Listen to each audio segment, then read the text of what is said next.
दिव्य शक्तियां। मधु और विनोद को बेटी पैदा होती है, लेकिन बेटी पैदा होने के कारण विनोद का मन दुखी हो जाता है। इसलिए वो मधु को बिना बताए बच्ची को पानी में बहा देता है। बहते हुए बच्ची एक गांव के किनारे पहुंच जाती है, जहां के लोग एक ऐसे राक्षस से डरते हैं जिसका आधा शरीर मनुष्य का है और आधा जानवर का। वहां रैमिता नाम की एक औरत उस बच्ची को देख लेती है और पानी से उठा लेती है। ये इतनी सुंदर गुड़िया है, कितना बेरहम होगा वो आदमी जिसने इसे पानी में छोड़ दिया। लगता है भगवान ने इसे मेरे लिए ही भेजा है। रैमिता बच्ची को अपने घर ले आती है और अपने पति नवीन को सब कुछ बता देती है। नवीन कहता है, आज से हम बेटी के भी माँ बाप हो गए हैं।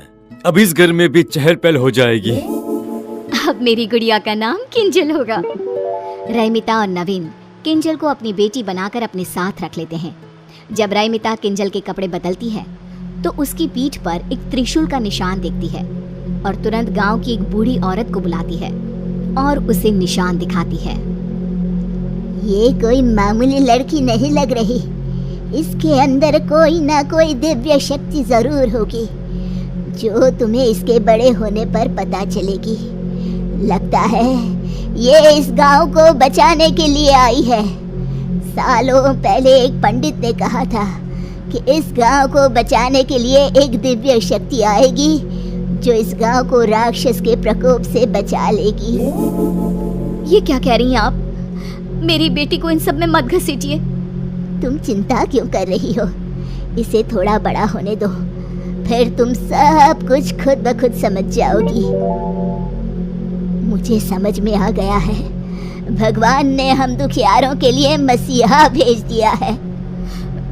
जो भी है, लेकिन आप ये बात किसी से नहीं कहेंगी। आपको सोहम की कसम है, नहीं तो ये गांव वाले मेरी बच्ची का जीना हराम कर देंगे। बूढ़ी औरत किसी से कुछ नहीं कहती, लेकिन उसकी खुशी साफ दिखाई देती है। हे ईश्वर, तुम्हें आखिर हम दुखियारों पर दया आ ही गई।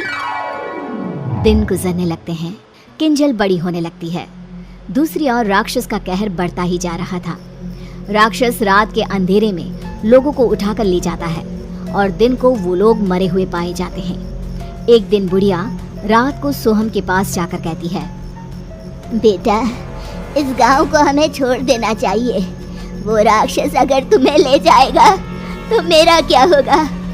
मुझ बुढ़िया का तू एक ही तो सहारा है। दादी माँ, देख लेना, मुझे कुछ नहीं होगा। आपका पोता किसी राक्षस से कम नहीं है। पगले ऐसे नहीं बोलते। सोहम सो जाता है और बुढ़िया देखती है कि सोहम के शरीर में कुछ बदलाव आ रहे हैं। उसके हाथों के नाखून किसी दानों की तरह हो रहे हैं और उसके चेहरे पर बाल आ रहे हैं। ये सब देखकर बुढ़िया डर जाती है और सोहम को उठा लेती है। उठते ही सोहम पहले जैसा ही होने लगता है। बुढ़िया सोहम को सब कुछ बता देती है। दादी, ये सब आपका वहम है। आपने उस राक्षस के बारे में इतना सोच लिया कि आपको हर जगह वही दिख रहा है। बुढ़िया को भी लगता है कि ये सब उसकी सोच और डर के कारण है। उधर नवीन एक गाड़ी से टकरा जाता है और उसके पैरों की हड्डियां टूट जाती है। रैमिता किसी तरह उसे अस्पताल में दाखिल करवाती है। उसके ऑपरेशन के लिए पैसों के जुगाड़ करने में लग जाती है, लेकिन जैसे ही किंजल नवीन के पैरों को हाथ लगाती है, नवीन ठीक हो जाता है। तब डॉक्टर कहते हैं, देखिए, अब इन्हें ऑपरेशन की कोई जरूरत नहीं है। आप इन्हें घर पे ले जा सकती हैं। सो स्ट्रेंज, बिना कुछ किए ही आपके हस्बैंड ठीक हो गए। रैमिता को बुढ़िया की बातें याद आने लगती है। किंजल कोई मामूली लड़की नहीं है, इसमें दिव्य शक्तियां हैं, लेकिन मैं अपनी बेटी को उस राक्षस के पास कभी नहीं जाने दूंगी। नवीन घर आ जाता है और अब किंजल जिस भी चीज को हाथ लगाती वो चीज खुद ब खुद ठीक हो जाती। धीरे धीरे किंजल की शक्तियां लोगों की नजर में भी आने लगती है। एक रोज किंजल के जन्मदिन पर बुढ़िया सोहम के साथ रैमिता के घर आती है। तब रैमिता कहती है, अम्मा जी, अब तो खाकर ही जाइएगा, ऐसे मैं नहीं जाने दूंगी आपको। मैं सोच रही थी क्यों ना किंजल का रिश्ता सोहम से तय कर दो तुम, फिर तुम्हारी किंजल तुम्हारे नजर के सामने ही रहेगी। नहीं नहीं, मेरी किंजल शहर जाएगी, उसके लिए शहर से बड़े बड़े रिश्ते आ रहे हैं। बुढ़िया मन ही मन दुखी हो जाती है, क्योंकि वो किंजल को अपनी बहू की तरह देख रही थी। खाने में रात होने के कारण रईमिता सोहम और बुढ़िया को अपने घर पर ही रोक लेती है। सोहम और बुढ़िया रईमिता के घर पर ही रुक जाते हैं। आधी रात को जब रईमिता पानी पीने के लिए उठती है तो वो देखती है कि किंजल कमरे में नहीं है। रईमिता तुरंत पूरे घर में देखती है लेकिन किंजल कहीं नहीं मिलती। रईमिता रोने लगती है और नवीन को उठाकर कहती है, हमारी किंजल कहीं नहीं मिल रही है। कहीं उसे वो राक्षस उठाकर ले तो नहीं गया होगा। मैं मर जाऊंगी, मेरी किंजल को कुछ भी हुआ तो। बुरा क्यों सोचती हो? इतने में बुढ़िया आकर कहती है, मेरा सोहम भी नहीं मिल रहा। लगता है दोनों बच्चे उस राक्षस के हत्थे चढ़ गए हैं। चलो उस जंगल की ओर चलते हैं जहाँ वो लोगों को उठाकर ले जाता है। आप दोनों यहीं रहिए, मैं जाता हूँ। अगर वो राक्षस आप दोनों को भी ले गया तो मैं क्या करूँगा? मैं जी कर भी क्या करूँगी? मेरे लिए सब कुछ मेरा पोता ही तो है, मुझे भी ले चलो। तीनों जंगल की ओर जाते हैं लेकिन रास्ते में किंजल और सोहम कहीं दिखाई नहीं देते। बुढ़िया सोहम सोहम चिल्लाती जंगल में चली जाती है और देखती है कि किंजल भाग रही है और राक्षस उसके पीछे है। किंजल, मेरी बच्ची, तुझ में दिव्य शक्तियाँ है। तू इस राक्षस को मार सकती है और मेरे सोहम को बचा सकती है बेटा। मुझे कुछ समझ में नहीं आ रहा दादी माँ। नवीन और रईमिता भी किंजल की आवाज सुनकर जंगल में घुस जाते हैं। रईमिता किंजल के पास चली जाती है और राक्षस गुर्राते हुए तेजी से किंजल की ओर बढ़ने लगता है।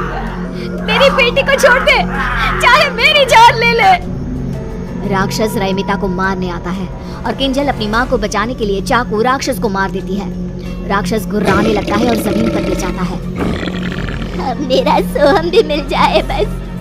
मैं कहती थी ना रईमिता, किंजल में दिव्य शक्ति है जो इस राक्षस को मार सकती है।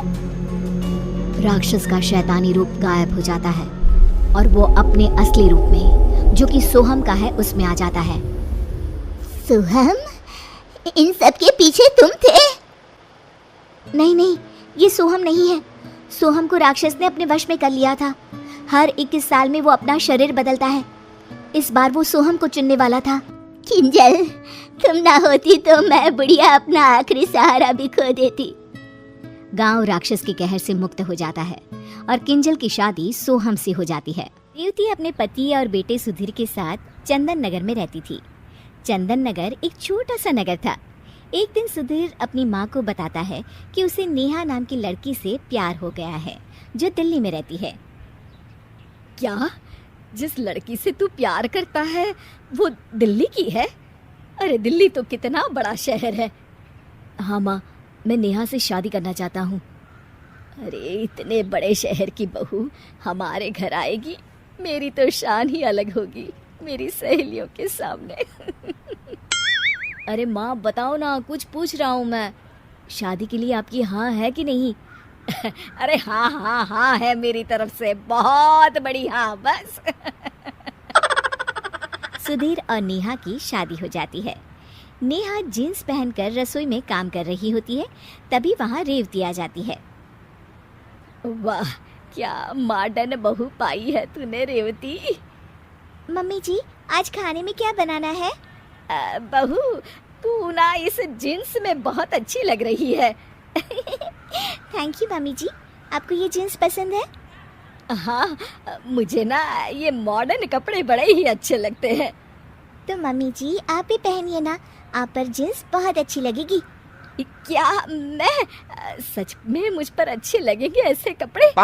हाँ, चलिए मार्केट चलते हैं और आपके लिए शॉपिंग करके आते हैं। नेहा अपनी सास को मॉडर्न कपड़े दिलवाती है और उनका पूरा लुक ही चेंज कर देती है।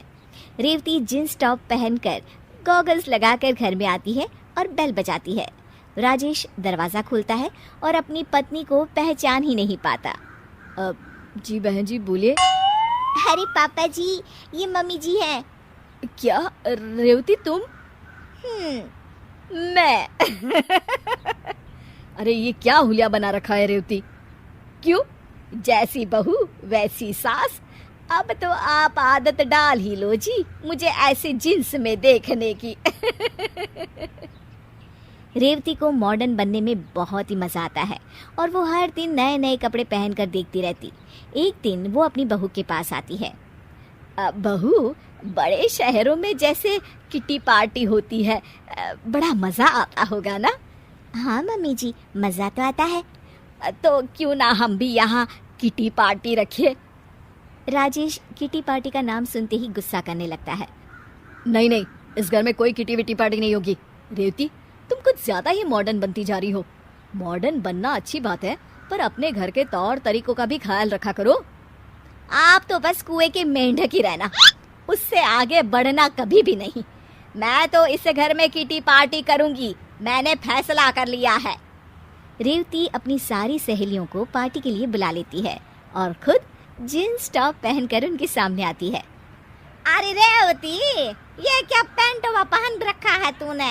ये भी कोई उम्र है क्या ये सब पहनने की?